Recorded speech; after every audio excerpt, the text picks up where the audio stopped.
Okay, வணக்கம். நமக்கு என்கணி ஞானத்தையும் வேத ஜோதிட ஞானத்தையும் ஆன்மீக ஞானத்தை வழங்கிய அனைத்து குருமார்களுக்கும் நன்றி. என்ற அதே வேளையில் இது ஒரு ஜோதிட விளக்க வீடியோ. விருப்பம் உள்ளவர்கள் தொடர்ந்து பார்க்கலாம். சரி, இன்னைக்கு திருமண பொருத்தம் கிளாஸ் 2. ஓகேங்களா? போன வாரம் இருக்கக்கூடிய கிளாஸுக்கெல்லாம் வந்து சில ஆன்சர்ஸ் வந்து லாஸ்ட் எண்டில் கொடுக்குறேன். அண்ட் இந்த இடத்துல போன வாரம் நம்ம என்ன பார்த்தோம்? ராசினா என்னது, லக்னம்னா என்னது, ராசினா என்னது, லக்னம்னா என்னதுன்னு நம்ம பார்க்கல. 1ஆம் வீடு எது, 2ஆம் வீடு எது, 3ஆம் வீடு எது அப்படின்னு பார்த்தோமா.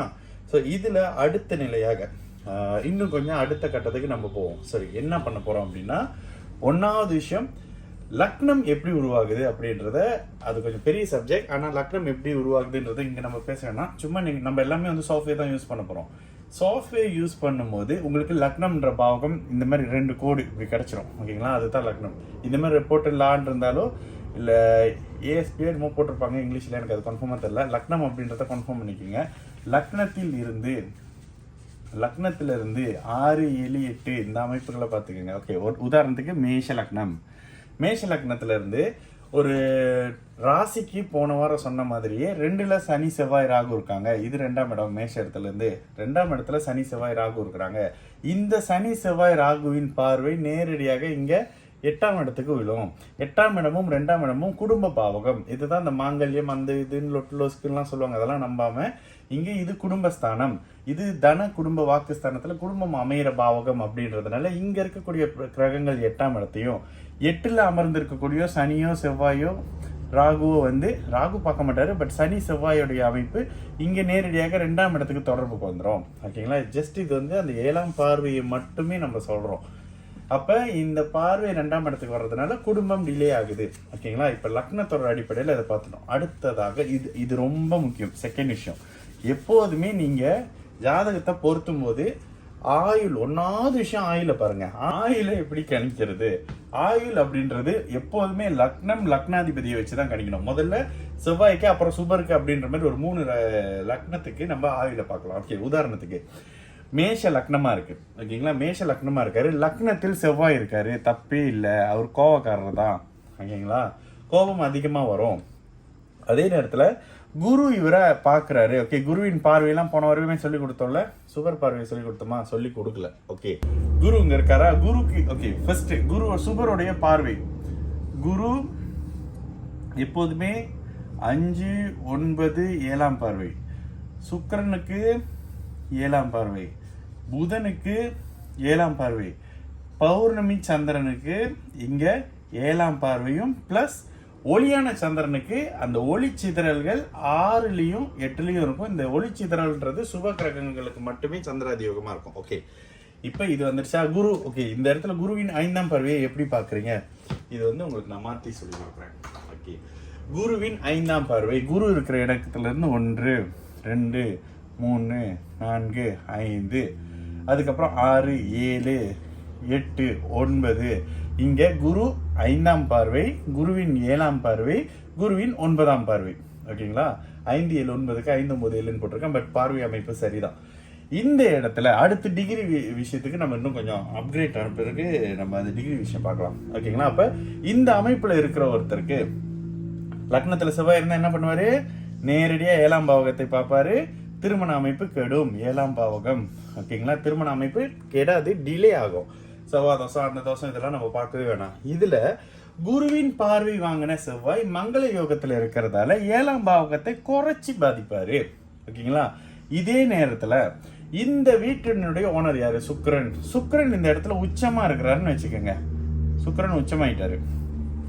அப்ப இவருக்கு சீக்கிரம் திருமணம் ஆயிரும் 7ஆம் இடத்தை செவ்வாய் பார்த்தாலும். ஏன்னா ஜாதகத்துல இந்த மாதிரி லக்னம் சுபத்துவம், லக்னாதிபதி சுபத்துவம், குருவின் பார்வையில 7ஆம் அதிபதி உச்சம்ன்றது அருமையான அழகான கணவனையோ மனைவியோ அடுத்தடுத்த அமைப்புகள்ல ரொம்ப சீக்கிரமாவே ஒரு 25 வயசு 23 வயசுக்கு மேலேயே கொடுக்க ஆரம்பிச்சிடும். ஓகே, இது எதுக்கு இப்ப சொன்னோம் அப்படின்னா, லக்னத்தை குரு பார்த்து லக்னாதிபதி பலமா இருக்கக்கூடிய அமைப்புகள்ல இவருக்கு ஆயுள் அப்படின்ற அமைப்பு எப்போதுமே ஒரு 70 வயசு வரைக்கும் பிரச்சனையே இருக்காதுங்க. லக்னம் லக்னாதிபதி சுபத்துவமா ஆகிவிட்டாலே ஆயுள் சம்பந்தப்பட்ட பிரச்சனை இல்லை. மேஷத்துக்கு ஸ்பெஷலா செவ்வாயே 8ஆம் அதிபதியா வர்றதுனால 8ஆம் அதிபதியும் இங்க சுபத்துவம் அப்படின்றதுனால இங்க பூர்ண ஆயுள். நீங்க வேற எதையுமே பார்க்க வேணாம். ஓகேங்களா? பூர்ண ஆயுள் இங்க கன்ஃபார்மா இருக்கும். ஓகே, இதே நேரத்துல இதே ஜாதகத்துக்கு உங்களுக்கு மாத்தி அடுத்த விஷயம் சொல்லி கொடுக்குறேன். ஆயுள் இந்த இடத்துல என்ன செய்யலாம்? இதே இடத்துல 8ல் இங்க சனி ராகுவை நம்ம போடுவோம். 8ஆம் இடத்துல சனி ராகு. இதே ஜாதகம் 8ஆம் இடத்துல சனி ராகு. சனி ராகு 8ஆம் இடத்துல ரொம்ப நெருங்கிய இதுல இருக்கிறாங்க, டிகிரி அமைப்புலன்னு வச்சுக்கோங்க. இந்த குருவை நம்ம அழகா அப்படி இடமாற்றம் பண்ணுவோம். ஏன்னா லக்னம் சுபத்துவம்னாலே ஆயுள் ஒருத்தருக்கு போகாது. அந்த இடத்துல குரு இங்க நீச்சமா வந்துடுறாரு. நீச்சமாகி சனியின் 3ஆம் பார்வையில் வந்துடுறாருன்னு வச்சுக்கோங்களேன். ஏன்னா போன வாரம் சனிக்கு 3ஆம் பார்வையெல்லாம் சொல்லி கொடுத்தால பாவ கிரகங்களுக்கு. அப்போ சனியின் 3ஆம் பார்வையை வாங்கி நீச்சமாகி சுபர் லக்னத்தோட தொடர்புல இல்லாத அமைப்புலையும்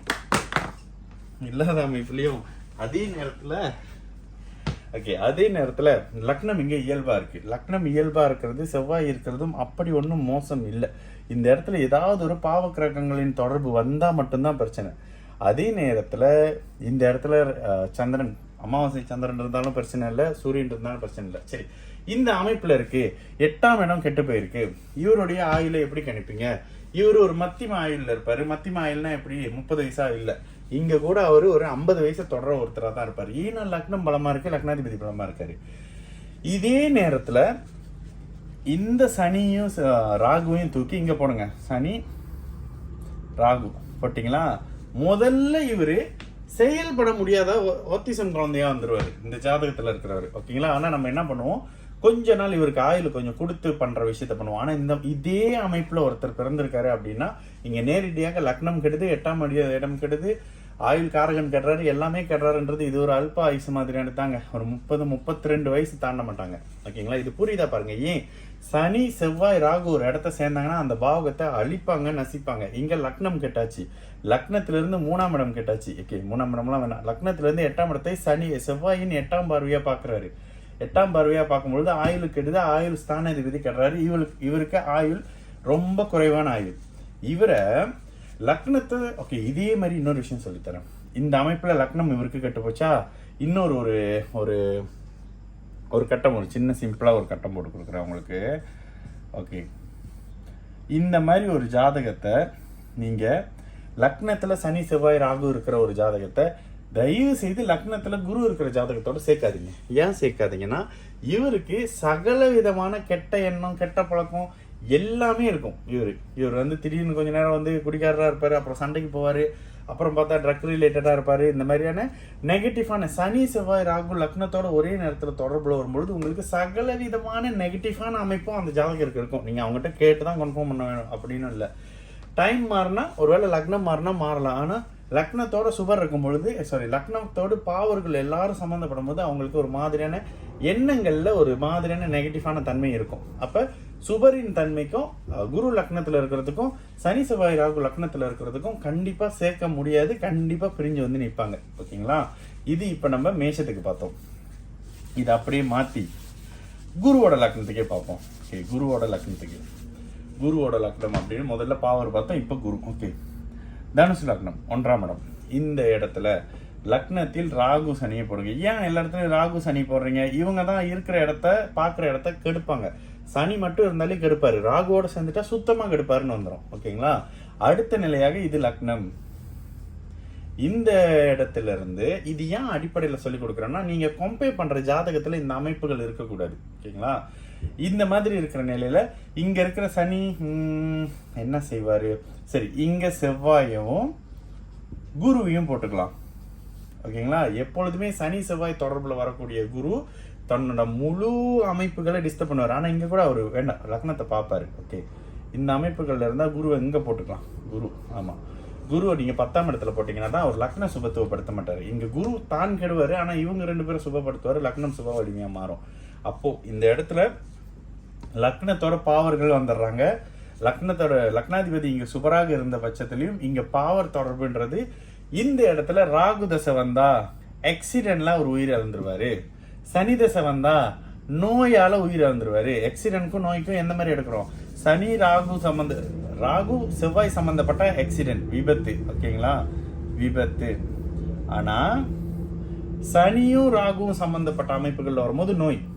இந்த அமைப்புகள் தாங்க இந்த உடல் சிதறி மரணம் அப்படின்றது. இந்த சமீபத்துல அது கொஞ்சம் செக் பண்ணதுல செவ்வாய் ராகு சம்பந்தப்பட்டதுல தான் உடல் சிதறி மரணம். ஓகே, எப்போ ராகு தசையில, செவ்வாய் தசையில, இந்த மாதிரி அமைப்புல, சனி தசையில நோய் வரும், சனி தசையில விபத்துனால கால் போகும், இது மாதிரியான விஷயத்தெல்லாம் இங்க இந்த அமைப்புகள்ல பாத்துக்கங்க. நான் ஒரு சின்னதாவே உங்களுக்கு சொல்லி கொடுக்குறேன், பெருசா அப்படின்னு சொல்லாம ஒரு மாதிரி புரியுற மாதிரி. அடுத்த நிலையாக டிஃப்ரெண்டா என்ன பண்ணலாம்? ஓகே, நமக்கு தெரிஞ்ச ஒரு ஜாதகத்தையே போடலாமா? துலாம் லக்னம். ஓகே, லக்னத்துக்கு 2ஆம் இடத்தில் லக்னத்துல கேது இருப்பாரு. இது உண்மையாவே இருந்த ஜாதகம். ராகு, இங்க சுக்கிரன் இருப்பாரு, செவ்வாய், சூரியன், சனி, புதன், வேற யாரும் மிஸ் பண்ணியிருக்கோம். குரு எங்க இருப்பாரு? குரு இங்க அதிநட்பு ஸ்தானத்துல இருப்பாரு. குரு 1 2 3 4 5 6 7 8. இன்னொருத்தர் யார் மிஸ்? செவ்வாய் இல்லையே. செவ்வாய், புதன், சந்திரன். கன்னி ராசி அவர் சந்திரன். ஓகே, 9 பிளானட்டும் இருக்காங்களா? இவர் ஒரு ஆக்சிடென்ட் ஆகி இறந்த ஒரு ஜாதகம். அல்பாயுஸ்னே வச்சுக்கோங்க. 20 வயசுல இறந்து போன ஜாதகம். இவரு லக்னம் இங்க போட்டேன், உங்களுக்கு இந்த டிஃபரெண்ட் பண்ணி போட்டுறேன். லக்னம், ராசி இந்த இடத்துல இது பாருங்க, நேரிலே நல்ல வேலை நமக்கு இந்த மாதிரி லக்னம். ஓகே, இந்த இடத்துல இவர் எப்படிங்க இருந்தாரு? இந்த இடத்துல கால சர்ப்பம் தோஷம் வந்துருச்சு, பாம்பு தோஷம் வந்துருச்சு அப்படின்னு நீங்க இந்த மாதிரி ஜாதகம் பாக்குறவங்களா இருந்தீங்கன்னா இப்பவே இந்த வீடியோ நிப்பாட்டிட்டு வீட்டுக்கு போயிருங்க, பார்க்காதீங்க. ஓகேங்களா? இங்க இவர் ஏன் இறந்தாருன்றத அழகா சொல்றேன். முதலாவது நிலையாக லக்னம் பாவத்துவம், நீச்ச செவ்வாயின் பார்வையை வாங்கின கேது. லக்னம் கெட்டு போச்சா? அதே நேரத்துல ராசி அமைப்பு உங்க பாத்தீங்கன்னா ராசிநாதன் எப்படி இருக்காரு? சனி சூரியனோட சேர்ந்திருக்காரு, கடுமையான பாவத்துவம். லக்னாதிபதி இங்க அட்டமாதிபதியா இருக்கிறாரு. அட்டமாதிபதி நீங்க துலாம் லக்னமா இருந்து சுக்கிரன் 8ஆம் இடத்தோட தொடர்புல இருக்கிறாரு அப்படின்னாக்கா இங்க அவரு அட்டமாதிபதியாக தான் செயல்படுவாரு, கண்டிப்பா லக்னாதிபதியா செயல்பட மாட்டாரு. சரி, இவருக்கு எப்ப மரணம் நடந்துச்சு? பிறந்ததுல இருந்து இவருக்கு எந்த பிரச்சனையுமே இல்லை. எப்போ பிரச்சனை வந்தது அப்படின்னா, எந்த பிரச்சனையும் இல்லை அப்படின்னாக்கா இயல்பான இந்த நோய் சம்பந்தப்பட்ட அமைப்புகள்ல சின்ன வயசுல இருந்திருக்கு. அதுக்கு பிறகு 2023 நவம்பர்ல இருந்து இவருக்கு ராகு தசை. இந்த ராகு தசையில தான் நம்ம என்ன பண்ணோம், அவர் போயிருவாருன்னு கணிச்சோம். எங்க போயிருவாருன்னு கணிக்கல, ஏன்னா நம்ம வீட்டு ஆளு அப்படின்றதுனால. என்ன நடந்துச்சுனாக்கா, ராகு தசை ஜனவரி 20ஆம் தேதி ஆக்சிடென்ட்ல இறந்து போனாரு இந்த வருஷத்துல. ஓகேங்களா? இந்த ஜாதகம் அப்படியே மண்டையிலே இருக்கும் எப்போதுமே. ஏங்க இறந்து போனாரு? நீச்ச செவ்வாயின் வீட்டுல இருக்கக்கூடிய ராகு விபத்தினால் இறந்து போனாரு. வந்துருச்சா? செவ்வாய் யாரு? ரத்தத்துக்கு பிளானட், ரத்தம் சம்பந்தப்பட்ட பிளானட். இங்க பலம் இழந்திருக்கு. உடல் ஒரு மாதிரியான உடல் பாதிப்பு ஏற்பட்டு ஆக்சிடென்ட், விபத்து மாதிரியான அமைப்புல இறந்து போனாரு. இந்த இடத்துல வேற எந்த தொடர்பும் இல்லை. இதுல இன்னும் உங்களுக்கு சொல்லக்கூடிய ஒரு விஷயம் என்னன்னா, இந்த ராகுக்கு குருவின் பார்வை இருக்கு. குருவின் பார்வை இருந்தாலும் முதல்ல இவர் நீச்ச விட்ட சரி, எப்படிங்க இது விபத்து தான் அப்படின்னு கன்ஃபார்ம் பண்ண முடியும்? இந்த செவ்வாய் பார்வை, 4ஆம் பார்வை லக்னத்தை கெடுக்குது இல்ல? அப்ப என்ன ஆகும்? இந்த பலனை ராகு எடுத்து செய்வார். இருக்கும் வீட்டு பலனை எடுத்து செய்வார். பார்வை யாரோ ஒருத்தர் கேட்டிருந்தீங்கல்ல, ராகுக்கு பார்வை இருக்கேன்னு சொன்னாங்களே, அவங்க கிட்டதான் நீங்க போய் கேட்கணும். பார்வைனா என்னது? ரிஃப்ளெக்ஷன். ஒரு பொருள்ல மோதி திரும்ப வர்றதுதான் பார்வை. இங்க மோதுறதுக்கு ஒண்ணுமே இல்லையே, ஒளி பட்டாலே ராகு காணாம போயிடுவாரு. இந்த இடத்துல குருவின் பார்வை இருந்தாலும் லக்னாதிபதி பலம் இல்லாத காரணத்தினால, ஓகேங்களா, லக்னம் பலம் இல்லாத காரணத்தினால செவ்வாய் நீச்சன் என்பது குறைந்தபட்ச பாவத்துவம். இந்த குறைஞ்ச பாவத்துவமான செவ்வாயின் பார்வையை வாங்கின கேதுவும் இங்க செவ்வாயா தான் இருக்கிறாரு. ஓகேங்களா? அட்டமாதிபதியோட அமைப்புகள்ல இங்க நீச்ச அமைப்புகள்ல இருக்காரு கேது. அடுத்ததாக இந்த ராகு அப்படியே இந்த செவ்வாயா செயல்பட்டு இவரோட ஆயுள் விஷயங்கள் ராகு தசை சுய புத்தியிலே போச்சு. ஓகேங்களா? இதுல உள்ள போய் பாத்தீங்கன்னா அந்தரம் சுக்கிரன் அந்தரம்னு வருது. அட்டமாதிபதி பெர்மிஷன் இல்லாம உயிர் போவாது இல்ல, சுக்கிரனுடைய அந்தரம்னு வருது. இதுதாங்க. அப்ப மேலோட்டமா பார்க்கும்போது சுப அமைப்பு அப்படி இப்படின்னு இருந்தா கூட இங்க மரணம் இப்படிதான் வருது. அப்ப இந்த இடத்துல லக்னத்தை பாவர் தொடர்பு கொண்டுட்டாரு அப்படின்னா, லக்னாதிபதி பாவரா இருந்தா பிரச்சனை இல்லை. அவரை வேற எந்த சனி செவ்வாய் ராகு தொடர்பு கொள்ளக்கூடாது. ஓகேங்களா? இந்த அமைப்புல இப்ப ஆயுள இப்படிதாங்க நீங்க பாக்கணும். லக்னம் நல்லா இருக்கு. ஒரு உதாரணத்துக்கு கடக லக்னம் போட்டுக்குவோமா? கடக லக்னத்தை தான் பேசவே பண்றோம். கடக லக்னம், லக்னத்துல பௌர்ணமி சந்திரன். ஓகேங்களா? இது தைப்பூசம், சூரியன், பௌர்ணமி சந்திரன். எப்போதுமே சூரியனும் சந்திரனும் நேருக்கு நேர் இருக்காங்கன்னா பௌர்ணமி. ஓகேங்களா? சூரியனை விட்டு இங்க இருக்காருன்னா வளர்பிறை, சூரியனை விட்டு இங்க இருக்காருன்னா தேய்பிறை. இது ஒரு அடிப்படையான விஷயம், இதை புரிஞ்சுக்குங்க. இந்த அமைப்புல லக்னாதிபதி இங்க ஆட்சியா இருக்காரு. இந்த இடத்துல இங்க சனியை போடுவோம். ஏன் சனி அப்படின்னா, இங்க இருக்கிற சனி 10ஆம் பார்வையா லக்னத்தை தொடர்பு கொள்வாரு. அடுத்ததாக இங்க குரு ஓகே, இங்க குரு வச்சுப்போம். ஓகே, ஒரு பாவர் தொடர்பு, 2 சுபர் தொடர்பு லக்னத்துக்கு. ஓகே, இவருக்கு ஆயுள் எப்படிங்க இருக்கும்? கண்ணை மூடிட்டு சொல்லிடணும், இவருக்கு ஆயுள் பூர்ண ஆயுள் எப்படி அப்படின்னு கேட்டீங்கன்னா, முதல் விஷயம் லக்னத்தை 2 கிரகம் வலுத்து பாக்குது, 1வது விஷயமா. 2வது ஆயுள் காரகன் அட்டமாதிபதி இங்க உச்சமாயிடுறாரு. இந்த இடத்துல ஸ்தான பலம் அவருக்கு இருக்குல்ல, போன வாரம் இதை சொல்லி கொடுத்துட்டோம். சனி எங்க உச்சமாவாரு, இவர் எங்க உச்சமாவாரு, அவர் எங்க உச்சமாவாரு அப்படின்னு. இங்க சனியின் முதல் காரகம் என்ன? அது ஆயுள். ஆயுள் இந்த ஜாதகருக்கு முழுமையா வந்துடும். ஆனா சந்தேகம் முடிச்சவரு. ஏன் சந்தேகம் பிடிக்கிறாரு? சனி சந்திரன் தொடர்பு வந்துட்டாலே அவருக்கு சந்தேகம் இருக்கும், குடிப்பழக்கம் மாதிரியான அமைப்புகள் இருக்கும். அதே நேரத்துல மனக்கட்டுப்பாடுன்றது சந்திர திசையில இழப்பாரு. ஓகே, இதை இன்னும் கொஞ்சம் சரிக்கிற மாதிரி இங்க ராகுவை போட்டுக்குவோம். ஓகே, ராகு இந்த மாதிரி ஒரு ஜாதகமும் எனக்கு தெரியும். பௌர்ணமி சந்திரன் தைப்பூசம் அமைப்புல ஒரு ராகு மனம் கெட்டு போனவரா இருப்பாரு, அடுத்தவரை பிளேம் பண்றவரா இருப்பாரு, தொட்டதுக்கெல்லாம் மத்தவங்க மேல குறை சொல்றவரா இருப்பாரு. இல்லையே, இங்க வந்து கடகராகு தானே அப்படின்னா எப்பொழுதுமே தான் இருக்கக்கூடிய இடத்தை கெடுக்கிறவங்க பாவகிரகம். அதனாலதான் அவங்க பாவகிரகம். இல்லைன்னா அவங்க சுபகிரகமா மாறிடுவாங்க. இருக்கிற இடத்த வளர்க்கறதுக்கு அவங்க சுபகிரகமா வந்துருவாங்க. இந்த அமைப்புல ராகு மனசை கெடுக்கிறாரு. ஆல்ரெடி சனியோட பார்வையில் இருக்கிற சந்திரனே ஒரு பதட்டத்துல இருப்பாரு, ஒளியான அமைப்புகள்ல இருந்தாலும். கூடவே ராகு சேர்ந்து கிரகண அமைப்பு. ராகு இங்க வந்தா கேது இங்க வந்துருவாரு. இன்னைக்கு சந்திர கிரகணம் அப்படின்னு நீங்க புரிஞ்சுக்கோங்க. இந்த அமைப்புல பௌர்ணமி அன்னைக்கு தான் சந்திர கிரகணம், அமாவாசை அன்னைக்கு தான் சூரிய கிரகணம். இதையும் பார்த்துக்கோங்க. இந்த இடத்துல மனம் ஒருத்தருக்கு டிஸ்டர்பா இருக்கு, தொட்டதுக்கெல்லாம் மற்றவங்களை பிளேம் பண்றாங்க, காரணம் தேடுறாங்க. இது மாதிரியான அமைப்பெல்லாம் இந்த கடகு சந்திரனோட இவர் தொடர்பு கொண்ட அமைப்பு. ஏன்னா மனம்ல இது மாதிரியான தன்மையில இவருக்கு ஆயுள் பிரச்சனை வராதுங்க. ஆனா மன சார்ந்த அமைப்புகள்லாம் கெடுதல்ல இருக்கும். இதே ஒருத்தரை ஓகே, இதே ஒரு ஜாதகம் பார்த்துக்கோங்க. ஓகே, அடுத்து நான் பக்கத்துல ஒரு சின்ன ஒரு கட்டம் உங்களுக்கு போடுறேன். இந்த ஜாதகத்தோட சேர்க்கலாமா அப்படின்றத முதல்ல நீங்க பாருங்க. அதுக்கப்புறம் நான் உங்களுக்கு சொல்றேன் சேர்க்கலாமா முடியாதா அப்படின்னு. ஓகே, இது ஒரு ஜாதகம். ஓகே, இது வந்து மாப்பிள்ளை ஜாதகம்னு வச்சுக்கோங்க. இது பொண்ணு ஜாதகம். பொண்ணோட ஜாதகத்துல சரி, அப்படி மகர லக்னமா போடுவோம். மகர லக்னத்துல சனி இருக்காரு. இது 2 மாதிரி டிஃப்ரெண்டா நான் பண்ணி கொடுக்குறேன். லக்னத்துல சனி இருக்காரு. இதுல அவங்க கடகராசியா வச்சிருவோம். அவங்களுக்கு கடகராசி சந்திரன் இங்க வச்சிருவோம். அவங்க வந்து கடக லக்னம் கடகராசி, இங்க கடகராசி மகர லக்னம். ஓகே, கடகராசி மகர லக்னம் சந்திரன். ஓகே, இந்த அமைப்புல இருந்து சனி ராசி லக்னத்தோட தொடர்புல இருக்காரு. அடுத்ததாக இங்க குரு இருக்காரு. இதே மாதிரி குருவை போடுங்க. சனிக்கு சுபத்துவம் இங்க சுக்கிரன் என்ன போட்டுக்கோங்க. ஓகே, சுக்கிரன். அடுத்து சுக்கிரன்னா புதன் இங்க வந்துருவாரு, சூரியன் இங்க வருவாருன்னு வச்சுக்கோங்களேன். ஓகே, இந்த அமைப்புகள்ல இவரை நீங்க மேட்ச் பண்ணலாமான்னா 100% 2 பேரும் பொருந்திக்குவாங்க. ஏன்னா இங்க லக்னத்தை சனி பாக்குறாரா, இங்க லக்னத்தில் சனி இருக்காரு. ஐயோ இது சூப்பர் தானே பௌர்ணமி சந்திரன்னா, இங்க சனி பார்த்த உடனே இங்க மனசு கெட்டு போச்சுன்னு சொல்லிட்டோன்னா, இது மனம் கெட்ட கடகராசிக்காரர், இதுவும் மனம் கெட்ட கடகராசிக்காரர். இங்க பௌர்ணமி அமைப்பு தான் போட்டிருக்கோம். சரி, இல்ல அப்படின்னா இந்த இடத்துல சுக்கிரனை மாத்திடுவோம். இங்க சுக்கிரன் வேணாம், இங்க பௌர்ணமி இந்த சந்திரனோட அமைப்புல சுக்கிரன் வேண்டாம். நம்ம என்ன பண்ணுங்க, சூரியனை உச்சமா போட்டுக்குவோம். சூரியன் வளர்பிறை சந்திரனாக இருந்தாலும் ராசி லக்னத்தோட சனியோட தொடர்பு வரும்போது மனசு, குறிப்பா சந்திரனோட வரும்போது இங்க மனசு இவங்களுக்கு கெடும். ஆனா இவங்க 2 பேருக்கும் நல்ல பொருத்தம் இருக்கும். 2 பேரும் மனம் கெட்டவங்க. இங்க ராசியை சனி பாக்குறாரு, ராகு இருக்கிறாரு. இங்க ராசியில சனி இருக்காரு, சனி இருக்காரு, லக்னத்தோட தொடர்பு கொள்றாரு. 2 பேரும் ஒரே மனநிலையில இருக்கிறவங்க. ஓகேங்களா, இந்த ஜாதகத்தை நீங்க சேர்க்கலாம்.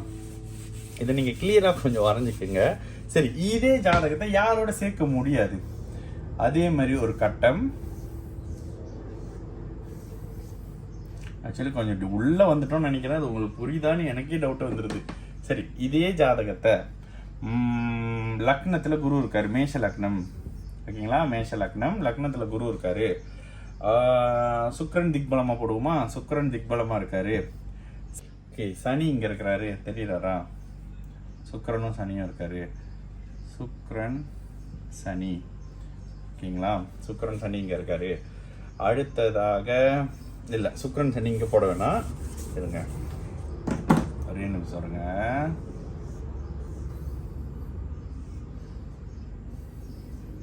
ஓகே, குருவின் பார்வையில சுக்கிரன் சனி போடுவோம். சுக்கிரன் சனி குருவின் பார்வையிலையா, மேஷ லக்னமா. செவ்வாய் எங்க போட்டுக்கலாம், செவ்வாய் லக்னத்துக்கு 7ல போடுறேன். வேற என்னது ராசியை ஓகே தனுசு ராசியா சந்திரன் போட்டுக்குவோமா? தனுசு சந்திரன், இங்க சூரியன் போட்டுக்குவோம். ஓகே சூரியன் அங்க போட்டாச்சு.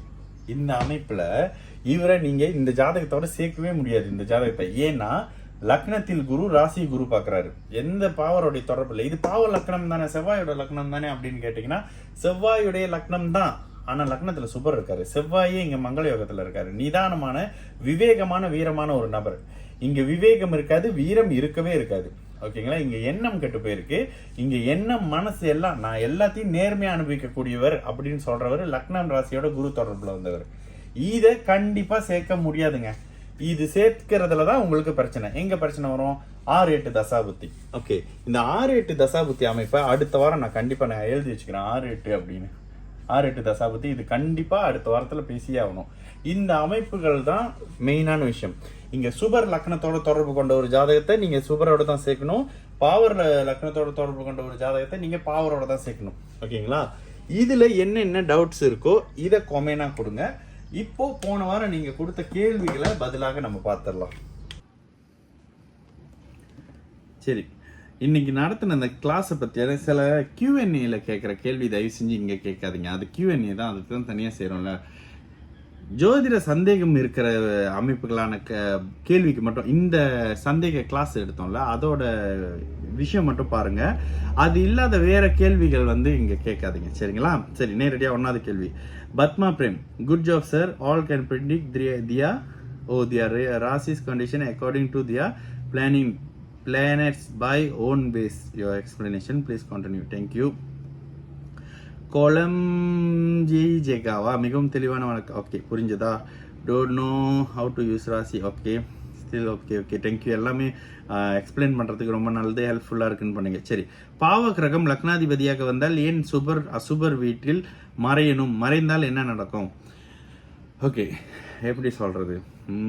சரி, நம்ம இங்க பாவ நட்பு வீட்டுல மறையிறது அப்படின்றது, ஒரு குடிகாரன் தன்னோட இன்னொரு குடிகாரன் வீட்டுல போய் இருக்க போறான். 2 பேரும் குடிகாரனுங்க தான், கண்டிப்பா ஜாலியா குடிப்பானுங்க. ஆமாங்களா? இதே ஒரு குடிகாரரு ஒரு மரியாதை மிக்க ஒரு கோயில் குருக்கள் வீட்லயோ இல்ல ஒரு டீச்சர் வீட்லயோ இல்ல ஒரு அரசாங்க அதிகாரி வீட்லயோ போனோடனே 2 முத்தி வெளியே அனுப்புவாங்கல்ல. இதனாலதான் டிஃப்ரெண்ட். புரியுதா உங்களுக்கு? அசுபர் வீட்டில் மறையணும். அசுபர் வீட்டுல எல்லாம் மறையலையே, ஏன் நண்பர் வீட்டுல மறையணும்? நண்பர் வீட்டுல தான் மறையணும். அசுபர் வீட்டுல பாவக்கிரகமோ யாரோ அவர் நண்பரோட வீட்டுல மறையும் போது கெட்டவன் அப்படியே போய் ஒரு ஓரமா அவன் கூட்டாளியோட ஏதோ கூத்தரிச்சிட்டு வரான், நம்மள நோண்ட மாட்டான். அவன் போய் 3ஆம் இடத்துல தான் இருக்கானா, எதிரி இடத்துல இருக்கானா, அந்த வீட்டுக்குள்ள பூந்தானே அந்த வீட்டுக்காரர் அருவா எடுத்துட்டு வெட்ட வருவார்ல, அந்த மாதிரியா நம்ம இப்ப புரிஞ்சுக்கங்க. சரிங்களா? குட் ஜாப் ஐயா, வெல் டன், தேங்க்யூ சார். மனைவியின் ஜாதகத்துல உள்ள நிலைகள் கணவனின் உடல் நிலையை பாதிக்குமா? கேள்வியை தலைக்கீழா கேட்குறீங்க. உங்களுடைய ஜாதகத்துல உங்களுக்கு இருக்கக்கூடிய நோயை மனைவியோட ஜாதகம் சுட்டி காட்டுமான்னு கேளுங்க. அதுதான் ரைட்டான கேள்வி. உங்களுக்கு இருக்கக்கூடிய நோயை மனைவி ஜாதகம் சரியா சொல்லுமா அப்படின்னு கேக்குறீங்க. உங்க ஜாதகமே அதை சரியா சொல்லும். உங்களுக்கு நோய் இருக்கு, 6ஆம் அதிபதி 6, 8ஆம் அமைப்புகளோட டிஸ்டர்ப் இருக்குன்னு. மனைவியின் ஜாதகத்துல 7ஆம் இடத்துல அமரக்கூடிய எதிர் அமைப்புகள் இருக்கக்கூடிய கிரகங்கள் இந்த அமைப்புகளை ரிஃப்ளெக்ட் பண்ணும், காட்டும். அதுக்குன்னு மனைவி ஜாதகத்தால தான் நீங்க நோயா இருக்கீங்க அப்படின்னு சொன்னீங்க அப்படின்னா அது வேற மாதிரி ஒரு அமைப்பு அப்படின்னு எடுத்துங்க. ஓகேங்களா? சரி, அடுத்ததாக நீட் மோ எக்ஸ்பிளனேஷன் ஆன் இப்படி கொடுத்தீங்கன்னா நான் என்னன்னு பார்க்கறது. Why first marriage will fail. Okay, 7ஆம் பாவகம் கெட்டு போயிருக்கு அப்படின்னா ஒருத்தருக்கு 7ஆம் பாவகம் கெட்டு போய் 11ஆம் பாவகம் வலுத்திருக்கு அப்படின்னா இந்த கேள்வி என்னன்னா, ஏன் முதல் கல்யாணம் ஃபெயில் ஆகுது, 2வது கல்யாணம் வருது அப்படின்னு கேட்குறீங்க. முதல் அந்த லக்னத்துக்கு 7ஆம் பாவகம் கெட்டு லக்னத்துக்கு 11ஆம் பாவகம் ஸ்ட்ராங்கா இருக்கு அப்படின்னா முதல் திருமணம் ஃபெயில் ஆகுங்க. இப்ப கொஞ்ச நேரம் முன்னுக்கு ஒரு ஜாதகம் ஒன்று கொடுத்தோம்ல, அந்த இறந்து போன ஜாதகம். அந்த ஜாதகத்தை சின்ன வயசுல கொண்டு போறப்ப எல்லாருமே 2வது கல்யாணம் தான் நிரந்தரம், 2வது கல்யாணம் தான் நிரந்தரம் அப்படின்னு அந்த பையன்கிட்ட சொன்னதா அவங்க அப்பா அம்மா என்கிட்ட சொன்னாங்க. அதுக்கப்புறம் நான் பார்த்த அந்த பையன்கிட்ட சொன்னது, உனக்கு பொம்பளையே இல்லையாடா, உனக்கு என்ன 2 பொம்பளை, ஏன்னா சுக்கிரன் தான் 8ல மறைஞ்சிருக்கே அப்படின்னு. அப்ப அதை எப்படி நான் என்கிட்ட சொல்லுவேன் அப்படின்னு அந்த பையன் என்கிட்ட கேட்டான். நான் சொன்னேன், என்னைக்கு முத நாள் நீ ஒரு பொண்ணோட இருக்கியோ என்கிட்ட சொல்லு அப்படின்னு. 20 வயசுன்னு நினைக்கிறேன் அந்த பையனுக்கு. ஆமா, அப்ப என்கிட்ட வந்து சொல்லு அப்படின்னு சொன்னேன். அப்ப சொல்லுன்னு சொன்னும் போது அந்த பையன் அதை எப்படி வந்து உங்ககிட்ட சொல்லுவேன்னு, கடைசியா அந்த ஜோதிடம் தாங்க உண்மையாச்சு. நான் கணிச்ச ஜோதிடம் உண்மையாச்சு. ஒன்னாவது அவன் போவான், நம்ம வீட்டுல உள்ளவர் வயசு குறைவானவர்ன்றதுனால நான் ஆயுள் விஷயத்த சரியா செக் பண்ணல. நம்ம எங்கேயோ வெளியே போறோம், வேற அமைப்புல போறோம் அப்படின்னு வீட்டுல பேசியிருந்தோம். ரெண்டாவது பொண்ணு இல்ல அப்படின்றதையும் பேசியிருந்தோம். இது ரெண்டுமே உண்மைதாங்க. போயிட்டான், ஆனா எங்க போயிட்டான்றத கணிக்க முடியல அப்போ. ஓகே, அதனால இந்த 11ஆம் பாவகம் வலுத்து லக்னாதிபதி பலமா இருக்கணும். 7ஆம் இடம் கெட்டு போயிருந்தா உங்களுக்கு 11ஆம் இடம் 2வது திருமணம் இல்லங்க. இப்ப 11ல கூட ஒரு ராகு இருக்காரு, 3ஆம் இடம் சுபத்துவமா இருக்கு, சுக்கிரன் இருந்து குரு பாக்குறாரு அப்படின்னா அந்த அமைப்புகள்ல 3வது வாழ்க்கை தான் நிரந்தரம் அப்படின்னு வரணும். ஓகேங்களா? Rahu Ketu don't have expect because don't have expect என்ன கேக்குறீங்களா? சரி, ஒரே விஷயம் தான் முதல் சொன்னேன்ல, சொல்றவங்க கிட்ட தான் நீங்க அதுக்கான விளக்கம் கேட்கணும். ராகு கேது நான் ரிஃப்ளெக்ஷன் என்ன பண்றேன், சந்திரன் நம்ம கண்ணு முன்னுக்கு எப்படிங்க பௌர்ணமியா இருக்காரு, சூரியனோட ஒளி சந்திரன் மேல மோதி நமக்கு பௌர்ணமியா கிடைக்குது. இது தானங்க பார்வை. சந்திரனின் 7ஆம் பார்வை, குருவின் பார்வை என்னது, இந்த பார்வை அமைப்பு தான். சுக்கிரனின் பார்வை என்ன, சூரிய ஒளி மோதி வரக்கூடிய அமைப்பு தான். இதுல தான் இருக்கு. ராகுவும் கேதுவும் சூரியனுடையும் பூமியுடைய சந்திரனுடைய நிழல்ல மோதி எப்படிங்க ரிஃப்ளெக்ட் பண்ணும்? இதுக்கான பதில நீங்க அவங்க கிட்ட தான் கேட்கணும். சரிங்களா? அடுத்ததாக இவ்வளவுதான் கேள்வி. அப்ப இந்த அமைப்புகள்ல அடுத்து மறைந்தா என்ன நடக்கும், ஒரு ஷார்ட்ஸ் போட்டு விடுங்க. ஓகே, இந்த மாதிரியான அமைப்பு தான். இதுல இந்த வாரம் வந்து எந்த மாதிரியான ராசி அமைப்பு எந்த மனநிலையில இருப்பாங்க, இது நல்லா கேளுங்க. லக்னத்துல பாவ கிரகங்கள், இருள் கிரகங்கள், சனி ராகு சேர்ந்தவரை தயவு செய்து லக்னத்துல சனி ராகு சேர்ந்தவரோடையே கல்யாணம் பண்ணி வைங்க. எப்போதுமே நான் விளையாட்டுக்கு ஒரு விஷயம் சொல்லுவேன், வெளியே போயிட்டு லேட்டா மனைவி வராங்க அப்படின்னா லக்னத்துல சனி ராகு இருக்கிறவர் எவனோட போயிட்டு வந்தேன்னு கேட்பாரு. லக்னத்துல குரு இருக்கிற ஒருத்தவங்களாக இருந்தா என்ன பண்ணுவாங்கன்னா, போய் சொந்தக்காரங்களே திரட்டி போலீஸ்ல இருந்து எல்லாத்தையும் கூட்டிட்டு வந்து என்ன இப்படி கேட்டுட்டாரு ஐயோ ஐயோன்னு பதறுவாங்க. லக்னத்துல சனி ராகு இருக்கிற பொண்ணையே சேர்த்தீங்கன்னா, நான் அவனோட தான் போயிட்டு வந்தேன், இந்த அவன் போன் நம்பரு நீ கேட்டுக்கோ, நான் போய் படுக்கிறேன், எனக்கு நாளைக்கு வேலை இருக்குன்னு சொல்லிட்டு போய் ரூம்ல படுத்துருவாங்க. இது தாங்க டிஃப்ரெண்ட். இதே லக்னத்துல சுபர் இருக்கிற ஒருத்தர் இந்த கேள்வியை வெளியே கேட்க மாட்டார். ஓகேங்களா? இந்த அமைப்பு லக்னத்தின் தொடர்பு, லக்னாதிபதியின் தொடர்பு, ராசியின் தொடர்பு, ராசி பௌர்ணமியா இருந்த ஒரு அமைப்பு, ராசி அமாவாசையா இருந்த ஒரு அமைப்பு, ராசி வளர்பிறையா இருந்த ஒரு அமைப்பு, ராசி தேய்பிறையா இருந்த ஒரு அமைப்பு, இந்த மாதிரியான தன்மைகள்ல தான் இந்த விஷயங்களே இருக்கும். அதனால தயவு செய்து இந்த மாதிரியான அமைப்புகளை பாருங்க. இதுல உங்க வீட்டுல நடந்த நல்ல அமைப்புகள், திருமணமாகி 2 பேர் சேர்ந்து இருக்காங்களா, உங்க வீட்டுல இருக்கிற அந்த 2 பேர் ஜாதகத்தை வாங்கி பாருங்க. உங்க வீட்டுல ஒரு மாதிரி நெகட்டிவான அமைப்பு இருக்கா, அந்த 2 ஜாதகத்தை எடுத்து வச்சு பாருங்க. ஏன் இவங்களுக்குள்ள இந்த மாதிரி கிளாஷ் ஆகுது, ஏன் ஹஸ்பண்ட் சரியில்லைனாலும் மனைவி அவங்களுக்கு அவ்வளவு சப்போர்ட்டா இருக்காங்க, இதெல்லாம் இந்த ஜாதகத்தோட அடிப்படையில் தாங்க. இதுல என்னன்னா, சேர்ந்து வாழ்ற பல பேர் 10 பொருத்தம் பார்த்துருக்க மாட்டாங்க. அதுதான் சூப்பரான ஒரு விஷயமே. சரிங்களா? வேற கிளாஸ்ல மறுபடியும் சந்திக்கலாம். நல்லது நடக்கும். எல்லாரும் நல்லா இருப்போம். வணக்கம்.